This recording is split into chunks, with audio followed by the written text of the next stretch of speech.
மணலில் பாதிச்சவங்களுக்காக ஜெபம் பண்ணுவோம். இப்போ சமீபத்தில் நாங்கள் நேற்று ஒரு கூட்டத்துக்கு போயிருக்கும்போது எனக்கு தெரிஞ்ச ஒரு பொண்ணு அவன் மணலில் பாதிக்கப்பட்டா, பைத்தியமாக இருக்காங்க. அவங்க மனசு ரொம்ப கஷ்டமாக இருந்துச்சு.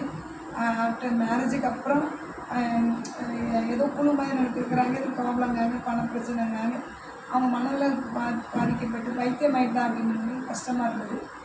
எங்கள் வீட்டில் 35-37 வருஷமாக மணலில் பாய்ச்சேன். எங்கள் அண்ணி இருக்கிறாங்க, அவங்களுக்காகவும் நம்ம ஜபத்தில் வச்சு ஜெபிக்கிறோம். நிறைய மாற்றங்களை உண்டு பண்ணிட்டு அது வந்து வெறும் மணலில் பாய்ச்சில் செய்வன பில்ஸ்னு கட்டினால ஆஃப்டர் மேரேஜ் அவங்க கட்டப்பட்டுருந்துருக்காங்க. அந்த பேய் பிசாசை கட்டவிழ்த்து கொண்டு இருக்கிறார். நல்லா இருக்கிறாங்க, எவ்வளோ நல்லா இருக்கிறாங்க. மோசமாக இருந்தாங்க, மணலில் முத்தின ஸ்டேஜ். அதை கட்ட ரிலீஃப் ஆக்கி நல்லா நான் சொல்கிற வேலையை செய்ய கூட்டம் வர சத்தம் கொடுக்க பேச அவங்களுக்கு பசிச்ச சாப்பிட்றதுக்கு அந்தளவுக்கு கட்டெல்லாம் கட்டவிழ்த்து கொடுத்து அதுக்கு நன்றி. அதேமாதிரி யார் யாரெல்லாம் மணலில் பாதிக்கப்பட்டிருக்காங்க கர்த்தர் இறங்கும்படியாகும். இயேசுவால் சுகம் கொடுக்க முடியும். இயேசு நல்லவர், பெரியவர், போதுமானவர். அப்போ லேகியோனை கற்று சுகமாக்கினா கல்லறையிலிருந்து லேகியோனை கற்று புத்தி தெளிய வைத்தார் என்று வேதம் சொல்கிறது. அதில் ஆயிரக்கணக்கான பேயை கொடுத்து மணலில் பாதிச்சிருந்த லேகியோனை கற்று புத்தி தெளிந்து பேயை விரட்டி புத்தி தெளிந்து சுகம் கொடுத்தார். அதேமாதிரி கற்று இன்றைக்கு மறித்த இயேசு எனக்கு உயிரோடு தான் இருக்கிறார்.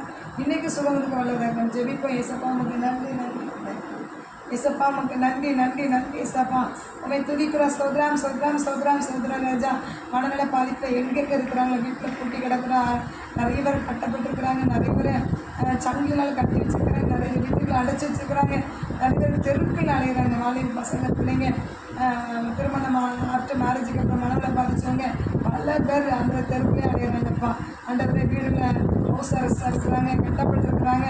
இசப்பாவை நோக்கி ஜெபிக்கிற இயேசுவி நாமத்தினால கர்த்தர் மனநோய் அப்பா பைத்தியத்திலிருந்து புத்தி தெளிய லேகியோனை கர்த்தர் பிசாசை உடைச்சி புத்தி தெளிய வைத்தார். அதே போல் ஒவ்வொரு பைத்தியக்காரங்களும் கட்டி வச்சுக்கிற ஆவிகள் இயேசுவி நாமத்துக்கு கட்டவிழ்க்கப்படுவதாக.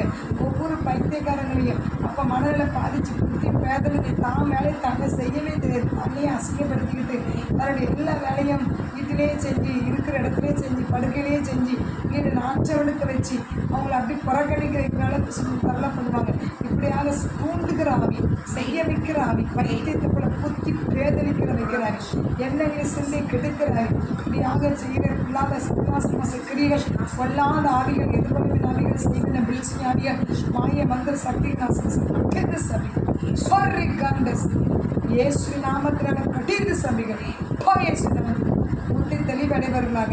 இயேசுவின் நாமத்தினால புத்தி தெளிவடைவர்களாக. நாசமாக இயேசு அந்த பூமியவே கட்டிய பார்த்து கட்டப்படுக்கும் சொன்னார். பூமியவே கட்டவிழ்க்கப்படுதுன்னு சொன்னார். அளவானை முந்தி கட்டிட பார்த்து உடம்புல கொள்ளையிடப்படாதுன்னு சொன்ன கருத்து. இல்லாத சத்துரு அவங்க சிந்தையை மூளையை அரெஸ்ட் பண்ணிச்சிருக்கிற அந்த பைத்தியம் நசமாக ஓடல் இட்ரஸ் ப்ரஹவர் ஆயிட்டு இந்த நேம் ஆஃப் இயேசுவின் நாமத்தில் புத்தி தெளிவடை கிருபை செய்யுங்க. இயேசப்பா சுகமளிக்கும் வல்லமை இறங்கட்டும். நல்ல ஞானம் புத்தி விவேகம் உண்டாகும். கர்த்தர் அற்புத அதிசயங்களை செய்து தெளிந்து கர்த்தர் ஊழியம் செய்ய கர்த்தர் நாமத்தை மகிமைக்கு சாட்சி எடுத்து இயேசுவின் நாமத்தை ஜெபிக்கும் நல்ல பிதாவே. ஆமென்.